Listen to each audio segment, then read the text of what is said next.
Yung dalawang cheque na pinakita ni Madriaga, same ang check number which is imposible for two managers checks. Wala din siyang barcode which is present in all managers checks na pinakita natin. At saka meron po siyang account number pero ang mga managers checks po wala pong account number. So halatang halata po na pineke itong managers check na in-identify niya.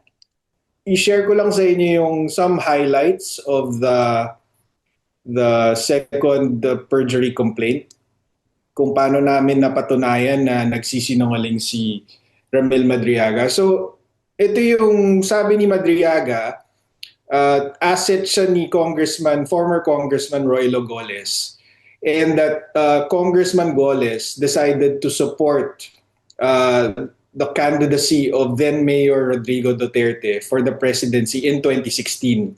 At dahil doon, in-endorse daw ni Congressman Goles itong si Ramil Madriaga kay PRRD para tulungan siya.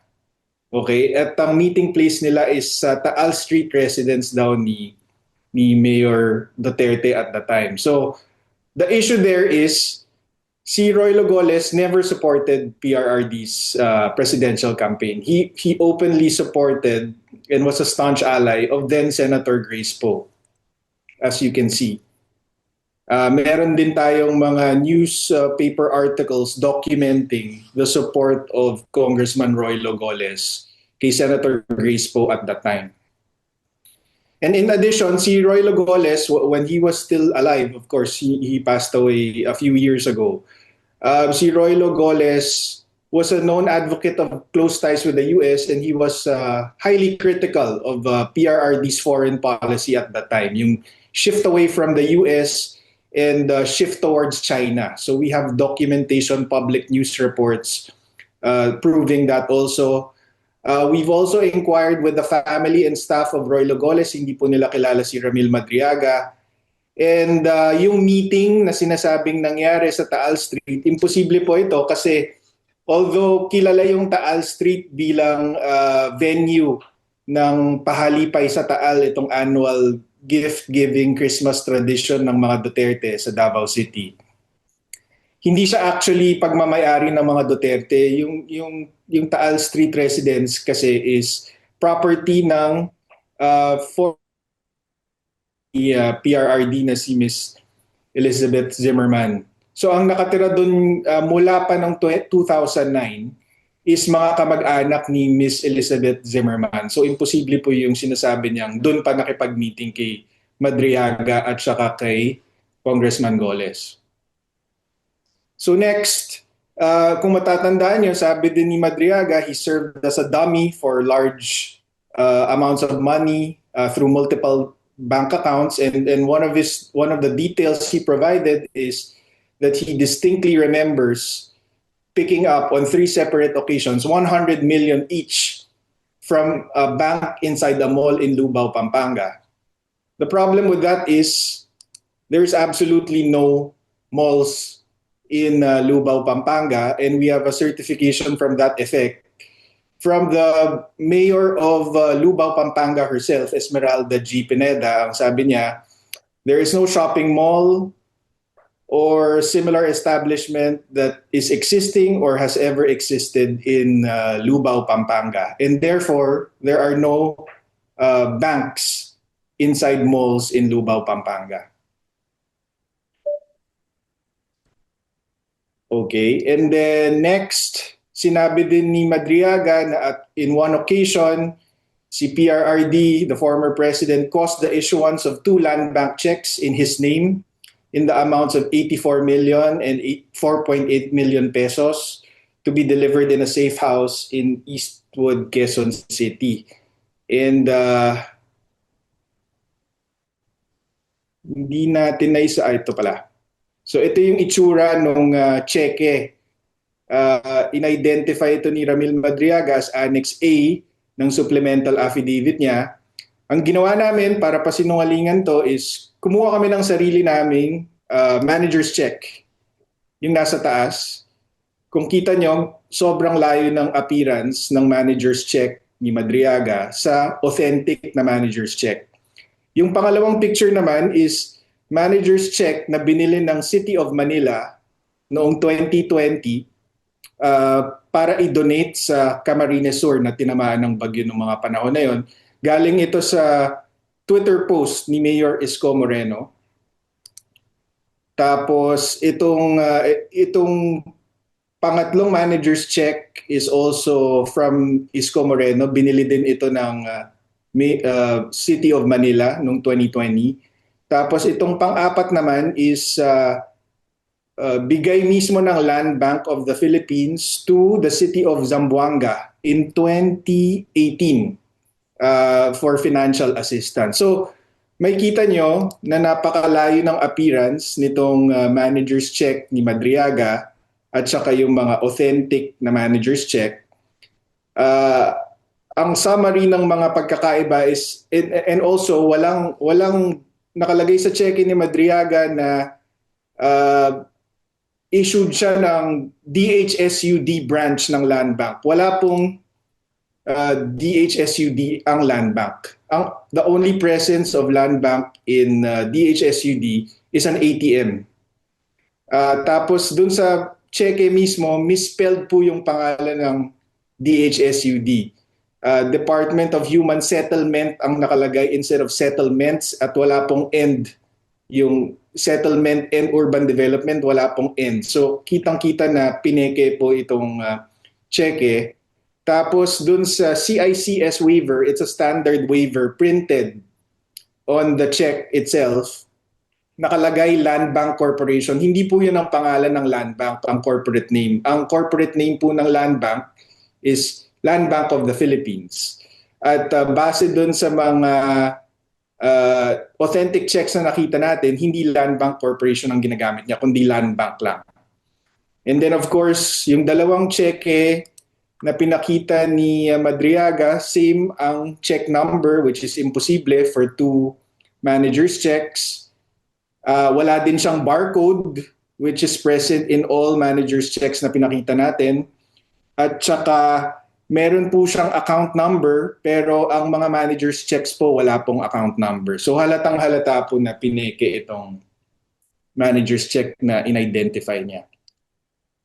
Now, ito yung delivery na mismo, yung mga sinasabi niyang delivery ng confidential funds. Ang sabi niya, ang first delivery was on December 20 for a politician in Cabuyao, Laguna, in an area inside the industrial park where he could clearly see from our vantage point an SNR membership shopping establishment.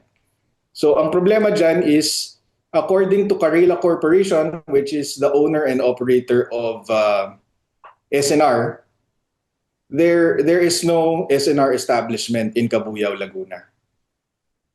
Ang pinakamalapit pong SNR establishment is in SNR Nuvali, na mga 10 kilometers away po from Cabuyao, Laguna, at hindi po tanaw from any point in the industrial park area of Cabuyao, Laguna. So alam po nating nagsisinungaling siya tungkol dyan. Tapos yung pangalawang delivery naman, sabi niya, dumating sila sa Nomo Basho, a Japanese restaurant in Tomas Morato, at midnight, December 21, 2022. At pagdating daw nila doon, nakita nila si Reynold Monsayak, hindi daw sila nag-usap, sinenyasan lang siya na umakyat ng staircase at doon idala yung bag. Pero ang problema doon sa kwentong yon is that Nomo Basho was closed for a private Christmas party from December 20, 2022 at 11 p.m. hanggang 5:30 a.m. of December 21, 2022. At yung may-ari mismo ng Nomo Basho, si Miss Ann Guyo, she was there from the evening of December 20 hanggang 4 a.m. of December 21. Nag-execute po siya ng affidavit na wala po si Attorney Reynold Monsayak doon at kilala niya si Attorney Monsayak dahil naging professor niya ito sa San Sebastian Law noon. At wala din silang napansin na dalawang unfamiliar na mama na pumasok doon na may dalang large duffel bag. Meron din tayong affidavit mula doon sa nag-book mismo nung private Christmas party si Miss Vera Tagulao, and ang testimonya niya is over 40 sila doon pumunta sa Christmas party, kilala niya lahat ng tao, employee din siya dati ng Nomo Basho, so kilala niya lahat ng tao din ng Nomo Basho na nandun, at walang dumating na hindi nila kakilala. Tapos may mga pictures kaming pinakita doon sa complaint affidavit kung para ma-demonstrate sa inyong lahat kung gaano ka-imposible yung sinasabi niya. Ganyan po kasikip nung party nung December 20 to 21, 2022. At may hirapan pong dumaan ng kahit sino, lalo na ang dalawang tao na may dalang napakalaking bag na may 30-35 million di umano. Tapos yung third delivery naman, sabi niya, was to the parking lot of the Ombudsman building in the morning of December 21, 2022. Ang insinuation niya is the delivery was for Attorney Ryan Kilala and Ombudsman Samuel Martires. The problem here is that si Attorney Ryan Kilala was working from home on December 21, 2022 and the entire December 2022, the entire month, because of yung alternative work arrangement nila at that time due to the pandemic. Meron po tayong certification from the Ombudsman to that effect.